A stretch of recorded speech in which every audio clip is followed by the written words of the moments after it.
வெறும் 10 நிமிஷம் மட்டும் போதுங்க. நீங்க அப்ளை பண்ணி விட்டுருங்க. அதுக்கப்புறமேட்டு நீங்க ரிமூவ் பண்ணி பாருங்க. உங்க ஹோல் பாடியும் நல்லா ஒயிட்டா, பிரைட்டா மாறிடும். அது மட்டும் இல்ல, இதுக்கு முக்கியமா ஒரு ஆயில நம்ம பயன்படுத்தியிருக்கோமா, அந்த ஒரு ஆயில் நமக்கு போதுங்க. நம்ம ஃபேஸை சுருக்கங்கள் இல்லாமலும், பிக்மெண்டேஷன் இல்லாமலும், நல்லா பிரைட்டாவும், க்ளோவாவும் மாற்றி தரத்துக்கு நல்லாவே ஹெல்ப் பண்ணுது.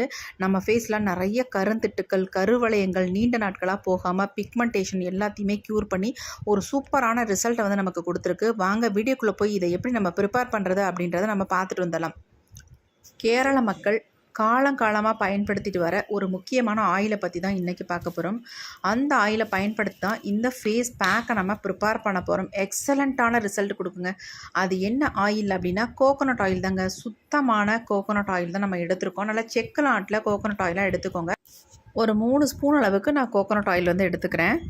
இப்போ நம்ம இந்த கோகோனட் ஆயிலை வந்து ரெகுலராக நம்ம ஃபேஸுக்கு யூஸ் பண்ணிட்டு வரும்போது நம்ம ஃபேஸ் நல்லா க்ளோவாக மாய்ஸ்சராக இருக்கும். அது மட்டும் இல்லை, எந்த விதமான ஒரு சுருக்கங்களும் இருக்காது. ஃபேஸ் பார்க்குறதுக்கு நல்லா ஒரு க்ளோ கொடுக்குங்க. ஹோல் பாடிக்குமே நீங்கள் இந்த கோகோனட் ஆயிலை அப்ளை பண்ணிவிட்டு குளிச்சுட்டு வந்து பாருங்கள். எக்ஸலண்ட்டாக இருக்கும் உங்கள் ஹோல் பாடியுமே. இந்த கோகோனட் ஆயில் மட்டும் தனியாக யூஸ் பண்ணுறதை விட இது கூட இன்னொரு ஆயில் நம்ம சேர்த்துக்கலாம். 3 ஸ்பூன் அளவுக்கு நம்ம கோகோனட் ஆயில் எடுத்துக்கிட்டோம். இது கூடவே 1 ஸ்பூன் அளவுக்கு, அதாவது 1 ஸ்பூன் அளவு கூட வேண்டாம் நமக்கு, அதுலேயும் கொஞ்சமாக நம்ம எடுத்துக்கிட்டால் போதும். ஒரு 1/4 ஸ்பூன் அளவுக்கு நீங்கள் எடுத்துக்கிட்டாலே போதும். இது என்ன ஆயில் அப்படின்னா சுத்தமான பாதாம் ஆயில் தாங்க எடுத்திருக்கேன். ஃபேஸுக்கு யூஸ் பண்ணுறதுக்குனே தனியாக நமக்கு விற்கிறாங்க. அந்த மாதிரி ஆயிலாக பார்த்து நீங்கள் வாங்கிக்கோங்க. 1/4 ஸ்பூன் அளவுக்கு இதில் ஆட் பண்ணியிருக்கேன். ஆட் பண்ணிட்டு நான் ரெண்டையும் நல்லா வந்து கலந்து விட்டுருங்க. கோகோனட் ஆயிலும் பாதாம் ஆயிலும். அப்படி உங்கள்கிட்ட பாதாம் ஆயில் இல்லை அப்படின்னா கண்டிப்பாக நீங்கள் வந்து நார்மலாக நீங்கள் கோகோனட் ஆயிலை யூஸ் பண்ணிக்கலாம். நல்லா கலந்தாச்சு. நல்லா பாருங்கள், திக்கான ஒரு கன்சிஸ்டன்சியில் இருக்கும் இந்த ஆயில் பார்க்குறதுக்கு. அடுத்து நாம் என்ன பண்ண போகிறோம் அப்படின்னா உருளைக்கிழங்கு தாங்க எடுத்திருக்கேன். நல்லா வாஷ் பண்ணிவிட்டு அரை உருளைக்கிழங்கு மட்டும்தான் நான் இதுக்கு எடுத்திருக்கேன். இப்போ இந்த உருளைக்கிழங்கை நம்ம என்ன பண்ண போகிறோம் அப்படின்னா தோல்லாம் சீவணுன்ற அவசியம் இல்லை, நம்ம அப்படியே யூஸ் பண்ணிக்கலாம். நல்லா இந்த மாதிரி துருவி எடுத்துக்கலாம். இதை மிக்சியில் போட்டு அரைக்கிறதுனால நீங்கள் அரைச்சி எடுத்துக்கலாம். அப்படி இல்லைன்னா இதை வந்து துருவி எடுத்துக்கலாம். கொஞ்சம் கூட தண்ணி ஆட் பண்ணக்கூடாது. நம்ம மிக்சியில் போட்டோம்னா அரைப்படாது. ஏன்னா அரை கிழங்கு தானே எடுத்துருக்கோம், அதனால் நமக்கு அரைஞ்சி வராது. இந்த மாதிரி துருவி எடுத்திங்கன்னா நமக்கு நல்லா வந்து ஜூஸ் கிடைக்கும். நம்ம தண்ணி ஆட் பண்ண வேண்டிய அவசியம் இருக்காது. அதனால தான் நான் வந்து துருவி எடுத்துக்கிட்டேன்.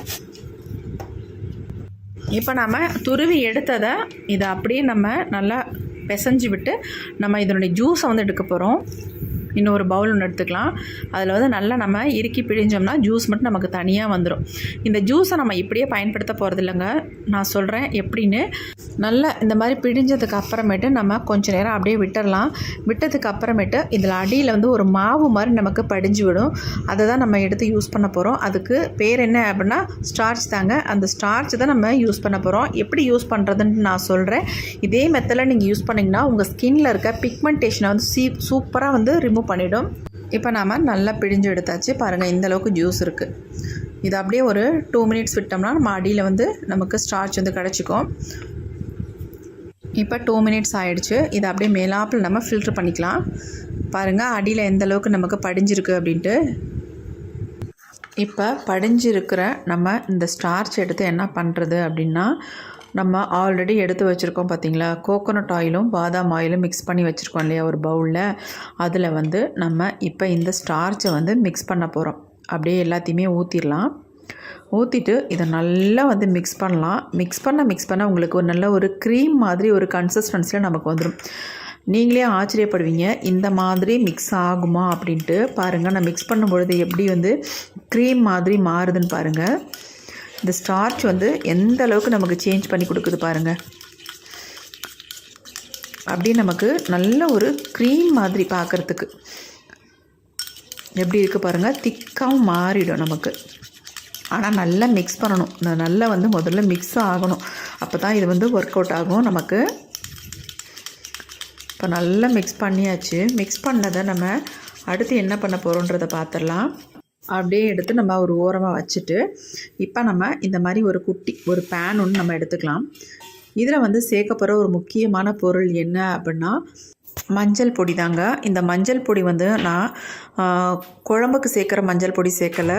இது வந்து கஸ்தூரி மஞ்சள் தூள். அதனால் நான் வந்து கொஞ்சமாக தான் ஆட் பண்ணியிருக்கேன். கஸ்தூரி மஞ்சள் யூஸ் பண்ணும் பொழுது உங்களுக்கு ரொம்ப பெனிஃபிட்ஸ் இருக்குது. அது மட்டும் இல்லை, ஒரு சிலருக்கு வந்து மஞ்சள் கலரில் ஃபேஸ் வந்து மாறும் அப்படின்றதுனால நான் மஞ்சள் பொடி வந்து கஸ்தூரி மஞ்சள் பொடி தான் ஆட் பண்ணியிருக்கேன். எனக்கு வந்து ஃபேஸில் இந்த மஞ்சள் நிறம் பிடிக்குன்றதுனால நான் வந்து கஸ்தூரி மஞ்சளை ஆட் பண்ணிக்கிட்டேன். இப்போ இது கூட வந்து நம்ம காஃபி பவுடர் வந்து ஆட் பண்ணிக்கலாம். ஒரு ஸ்பூனில் ஒரு அரை ஸ்பூன் மட்டும் காஃபி பவுடர் இதில் ஆட் பண்ணிட்டேன்.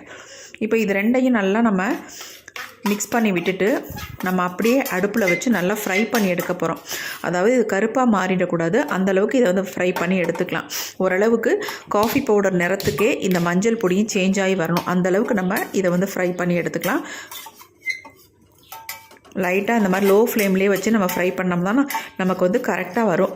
ஹையில் வச்சிட்டிங்கன்னா அப்படியே அடி பிடிச்சி கருகி போயிடும். அதனால் அந்த மாதிரி வச்சுக்க வேண்டாம். இப்போ நமக்கு ஓரளவுக்கு ரெடி ஆகிடுச்சு பாருங்கள். இது ஆறுனதுக்கு அப்புறமேட்டு நம்ம இதை எப்படி யூஸ் பண்ணுறதுன்னு நான் சொல்கிறேன்.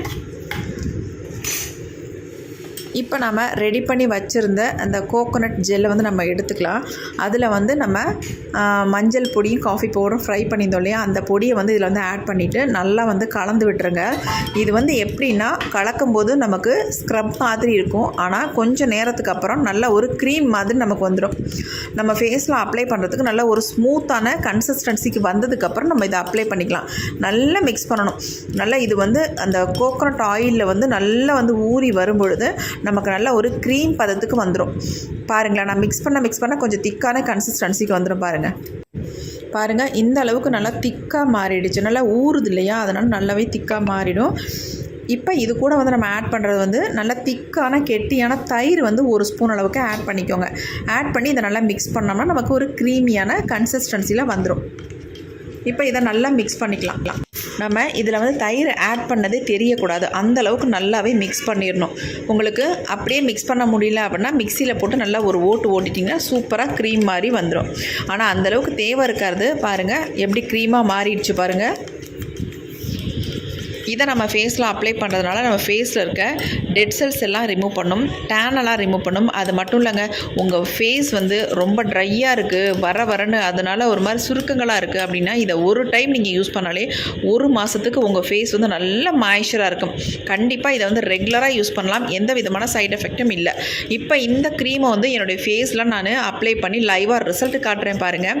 நீங்களே அசந்து போயிடுவீங்க, அந்தளவுக்கு செம்ம ரிசல்ட் கொடுத்துருக்கு. இப்போ வாங்க இதை எப்படி அப்ளை பண்ணுறது, எப்படி நம்ம ஃபேஸில் ரிசல்ட் பார்க்குறது அப்படின்றத பார்த்துட்டு வந்துடலாம். இப்போ நம்ம க்ரீமை வந்து ஃபேஸில் அப்ளை பண்ண போகிறோம். அப்ளை பண்ணுறதுக்கு முன்னாடி எப்போவுமே நம்ம ஃபேஸை வந்து கிளியராக வச்சதுக்கு அப்புறமேட்டு தான் நீங்கள் ஃபேஸில் எந்த பேக்காக இருந்தாலும் அப்ளை பண்ணணும். இந்த மாதிரி ப்ரஷ் வச்சு அப்ளை பண்ணிக்கோங்க. ஏன்னா இதோட கன்சிஸ்டன்சி வந்து கொஞ்சம் திக்காக இருக்கும். நம்ம ஃபேஸில் அப்ளை பண்ணோன்னா நல்லா அப்படியே பிடிச்சிரும். உங்களுக்கு வந்து லிக்விடாக இருந்தால் வலிய ஆரம்பிச்சிரும். கண்டிப்பாக லிக்விடாக இருக்காது. இதை நீங்கள் அப்ளை பண்ண உடனே உங்கள் ஃபேஸ் வந்து அவ்வளோ ஒரு மாய்ஸ்சராக ஆயிருங்க. அந்தளவுக்கு ஒரு சாஃப்டாக ஸ்மூத்தாக ஆகிடும். ஏன்னா இதில் நம்ம கோகோனட் ஆயில் மிக்ஸ் பண்ணியிருக்கிறதுனால அந்தளவுக்கு நம்ம ஃபேஸை வந்து நல்ல ஒரு சாஃப்டான ஸ்கின்னாக மாற்றிடும். நான் உங்களுக்கு ரிசல்ட் காட்டுறேன் பாருங்கள், நீங்களே ஆச்சரியப்படுவீங்க. அது மட்டும் இல்லை, உங்கள் ஃபேஸில் அன்வான்ட் ஹேர் இருந்தால் அதை கூட இது வந்து அப்படியே நம்ம எடுக்கும் பொழுது வந்துடும். அதுக்காக பிருவம்லாம் வந்துருமான்னு கேட்டுறாதீங்க. கண்டிப்பாக பிருவத்தில் முடியெல்லாம் வரவே வராது. அந்தளவுக்கு இது முடியெல்லாம் எடுக்காது. லைட்டாக அந்த கன்னத்து ஓரங்களில் இருக்கிற முடிகள்லாம் நமக்கு அப்படியே சூப்பராக வந்துடும். ஒரு தடவைக்கு 2-3 தடவை நீங்கள் இந்த மாதிரி பேக்கை அப்ளை பண்ணும்போது அந்த முடியெல்லாம் நல்லாவே ரிமூவ் ஆகிடும். ஃபேஸை வந்து நல்லா பிரைட்டாக க்ளோவாக மாற்றி கொடுக்கும். இப்போ நம்ம ஃபுல்லாக அப்ளை பண்ணியாச்சு. 10 மினிட்ஸ் மட்டும் விட்டுட்டு அதுக்கப்புறமேட்டு ஃபேஸை நான் க்ளீன் பண்ண போகிறேன். இப்போ க்ளீன் பண்ணுறதுக்கு முன்னாடி உங்கள்கிட்ட காட்டுறேன் பாருங்கள் எப்படி இருக்குன்ட்டு. செம்மையாக ரிசல்ட் கொடுத்துருக்குங்க. எந்த அளவுக்கு ஸ்கின்னை வந்து பிரைட்டன் பண்ணி கொடுத்துருக்கு பாருங்கள். என் கழுத்தில் இருக்கிற கலருக்கும் என்னுடைய கன்னத்தில் வர கலருக்கும் பாருங்கள் எவ்வளோ வித்தியாசம் இருக்குது அப்படின்ட்டு. செம்ம பிரைட்டாக மாற்றிருக்கு. கண்டிப்பாக ட்ரை பண்ணி பாருங்கள். நல்லா வந்து ஸ்கின்னை வந்து ஒயிட்டன் பண்ணி பிரைட்டன் பண்ணி நல்லா க்ளோவாக மாற்றி கொடுத்துருக்கு பாருங்கள். நெத்தியில் எந்த அளவுக்கு பிரைட்டாக இருக்குது அப்படின்ட்டு. ஏதாவது ஸ்பூன் வச்சு இந்த மாதிரி நீங்கள் வந்து க்ளீன் பண்ணிக்கோங்க. நான் நைஃப் வச்சு தான் க்ளீன் பண்ணிக்கிட்டு இருக்கேன். ஏன்னா நைஃபெல்லாம் வச்சு க்ளீன் பண்ணிங்கன்னா உங்கள் ஃபேஸில் ஏதாவது டேமேஜ் பண்ணிடும். அதனால் ஏதாவது ஸ்பூன் வச்சு இந்த மாதிரி கொஞ்சம் கொஞ்சமாக க்ளீன் பண்ணிக்கோங்க. இதை நீங்கள் அப்ளை பண்ணிவிட்டு மசாஜ் எல்லாம் கொடுக்கணுன்ற அவசியமே இல்லைங்க. பார்த்தீங்களா, நான் எதுவுமே பண்ணலை. அப்ளை பண்ணிவிட்டு 10 மினிட்ஸ் மட்டும் விட்டுட்டு ஃபேஸை வந்து க்ளீன் பண்ணிகிட்டு இருக்கேன். எந்த அளவுக்கு ஃபேஸை வந்து சேஞ்ச் பண்ணியிருக்குன்னு நீங்களே சொல்லுங்கள். கண்டிப்பாக எனக்கு கமெண்ட் பண்ணுங்கள் உங்களுக்கு எப்படி ரிசல்ட் வந்திருக்கு அப்படின்ட்டு. வீடியோ பார்க்குறதோடு விட்டுறாமல் கண்டிப்பாக ட்ரை பண்ணி பாருங்கள். எக்ஸலண்ட்டான ரிசல்ட் வந்து கொடுக்கும் உங்களுக்கு. இது வந்து ஃபேக் இல்லை, உண்மையான பதிவு. 100க்கு 100% உண்மைங்க. சத்தியமாக சொல்கிறேன். நம்பி இதை ட்ரை பண்ணுங்கள். உங்களுக்கு செம்ம ரிசல்ட் கிடைக்குங்க. உங்களுடைய ஸ்கின் டோனை நல்லா வந்து இம்ப்ரூவ் பண்ணி கொடுக்கும். எனக்கு பாருங்கள் எப்படி இருக்குன்ட்டு. என் ஃபேஸ் செம்ம சூப்பராக ரிசல்ட் கிடச்சிருக்குங்க. நல்லா எல்லாமே ஈவன் டோனில் சேஞ்ச் ஆகிருக்குன்னு பாருங்கள். சூப்பராக இருக்குது. நல்லா சாஃப்டாகவும் ஸ்மூத்தாகவும் இருக்குது. என் ஸ்கின்னை ஃபுல்லாக நான் வாஷ் பண்ணிட்டு வந்துட்டேன். கைக்கும் என்னுடைய ஃபேஸுக்கும் எவ்வளோ வித்தியாசம் இருக்குதுன்னு பாருங்கள். நல்லாவே சேஞ்ச் பண்ணியிருக்கு. கண்டிப்பாக ட்ரை பண்ணி பாருங்கள். செம்மையாக இருக்குது ஃபேஸு. உங்களுக்கு ரொம்ப ரொம்ப யூஸ்ஃபுல்லான வீடியோ. ஆண்கள் பெண்கள் எல்லாருமே இதை வந்து ட்ரை பண்ணி பார்க்கலாம். நல்ல ரிசல்ட் கிடைக்கும். உங்களுக்கு பிடிச்சிருந்தா மட்டும் ஒரு லைக் ஒன்று போட்டுக்கோங்க. தேங்க்யூ.